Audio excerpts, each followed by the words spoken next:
Olá! No nosso vídeo de hoje nós vamos discutir sobre o Brexit, o processo de saída do Reino Unido do bloco econômico e político da União Europeia.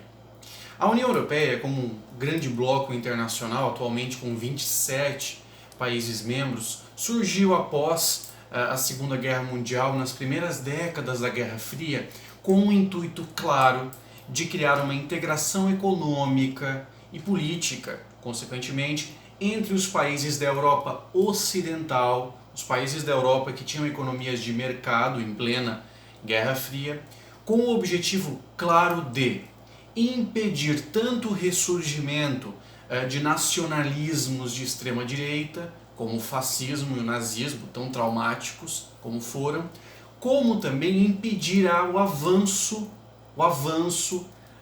do totalitarismo soviético. Então, criar uma integração econômica que servisse como barreira para esses dois perigos.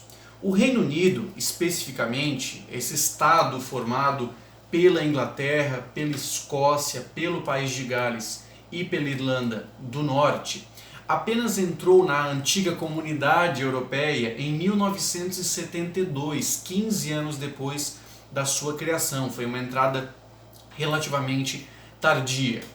Naquele momento histórico, quem foram os principais opositores da entrada do Reino Unido nesse bloco?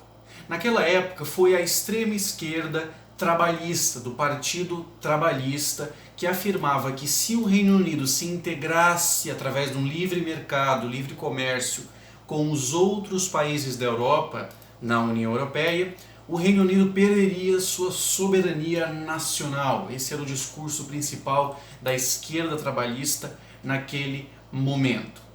O Reino Unido acabou entrando no bloco nos anos 70 e os liberais britânicos do Partido Conservador foram alguns dos principais entusiastas no bloco como um todo da integração comercial cada vez maior dentro dele, na década de 80 principalmente. Porém, nos anos 90, houve uma troca de sinais entre o que seriam os opositores e os defensores da manutenção do Reino Unido na União Europeia, esse bloco que permitiu que a Europa vivesse um período de prosperidade e paz como nunca havia visto. A troca de sinais ocorreu dentro do Partido Conservador, que se rachou. Uma ala mais centro-liberal do Partido Conservador britânico continuou defendendo que a União Europeia e a manutenção do Reino Unido no bloco seriam muito interessantes para a continuação do crescimento econômico deste país. Enquanto uma ala mais à direita conservadora dentro do Partido Conservador começou a usar os mesmos argumentos que eram utilizados nas décadas anteriores pela esquerda trabalhista, afirmando que a União Europeia seria opressora em relação ao Reino Unido, que ela estava acabando com a soberania nacional britânica, com o toque especial, a pitada especial de um tempero xenófobo, afirmando que a União Europeia, com a sua liberdade de circulação de pessoas entre os membros, estava permitindo que imigrantes perigosos entrassem no Reino Unido sem controle. Esse discurso vem se alastrando desde os anos 90 por conta de uma ala do Partido Conservador. É bom lembrar, uma outra ala do Partido Conservador continuou defendendo que o Reino Unido continuasse integrado de forma bastante liberal à União Europeia.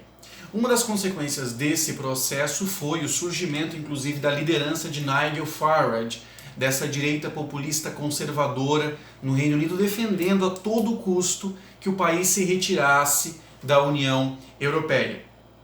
Em 2016, o primeiro-ministro da época, David Cameron, em um ato bastante desastrado, desprezando a capacidade do discurso que defendia a saída do Reino Unido do bloco, convocou um referendo em que a população decidiria se o Reino Unido continuaria na União Europeia ou não, esperando ele que a população votaria pela manutenção do país no bloco. Entretanto, neste referendo realizado em 2016, por uma leve maioria, venceu o voto pela saída do Reino Unido da União Europeia. Este é o mapa da votação e qual é o principal destaque neste mapa? O mais interessante é perceber que os votos decisivos pela saída do Reino Unido da União Europeia se deram nas chamadas Midlands, essa área do meio da Inglaterra, que é uma área de antigas zonas industriais inglesas em decadência. Porque as empresas, muitas delas, ou acabaram modernizando seus parques industriais, demitindo muita gente, ou indo se instalar em outros países, em geral emergentes do mundo. Então, essa região das Midlands é uma área industrial decadente que sempre votou na esquerda trabalhista. Porém, no referendo do Brexit, ela votou a favor da defesa da direita populista conservadora, ou seja, pela saída do Reino Unido da União Europeia. É uma população que escutou o discurso de que, fechando novamente a economia do Reino Unido em relação ao bloco, as empresas voltariam a manter-se dentro do território do Reino Unido, sendo cativas então essa população do discurso dessa ala mais conservadora e populista do Partido Conservador. Em meio a esse processo, a ação do Partido Trabalhista foi simplesmente cruzar os braços, porque a sua defesa anterior, nas décadas anteriores, também não era por um Reino Unido dentro da União Europeia. Então, uma tamanha quantidade de votos pela saída do Reino Unido do bloco, o chamado Brexit, exit de saída, e BR de British, a saída dos britânicos. É uma tamanha quantidade de votos sem uma responsabilidade mútua, tanto da ala mais à esquerda do Partido Trabalhista, como da ala mais à direita do Partido Conservador. Nos anos seguintes, quem ficou a cargo das negociações com o bloco para a saída do Reino Unido foi Theresa May, que teve grandes dificuldades como primeira-ministra em administrar um acordo pela saída do Reino Unido, pois o próprio bloco econômico, a União Europeia, não era a favor de uma saída fácil, para mostrar para os outros 27 membros de que havia um preço a pagar pela saída do país em relação a esse bloco econômico, que ainda não se concluiu mesmo no governo de Boris Johnson. Boris Johnson, desde o início desse processo, foi um grande defensor do Brexit. Porém, o mais interessante é que a defesa dele é de que o Reino Unido saia do bloco, como ainda está em processo de saída há 4 anos, o Reino Unido saia do bloco, porém mantenha relações de livre comércio com a União Europeia. Então o próprio bloco acha um pouco, digamos, peculiar que os defensores do Brexit agora queiram livre comércio com a União Europeia, porém sem ter que ter outras contrapartidas, outros tipos de obrigação para com o bloco, como a livre circulação de pessoas, etc.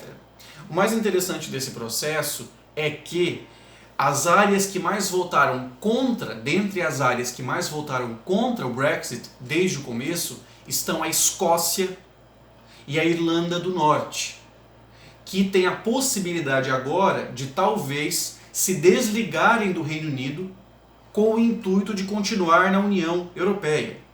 Desta forma, os defensores do Brexit talvez tenham sonhado com uma Inglaterra maior e soberana, mas talvez acordem com o pesadelo de uma Inglaterra pequena, frágil e tendo que se acoplar aos Estados Unidos para ter um mínimo de relevância internacional. Obrigado.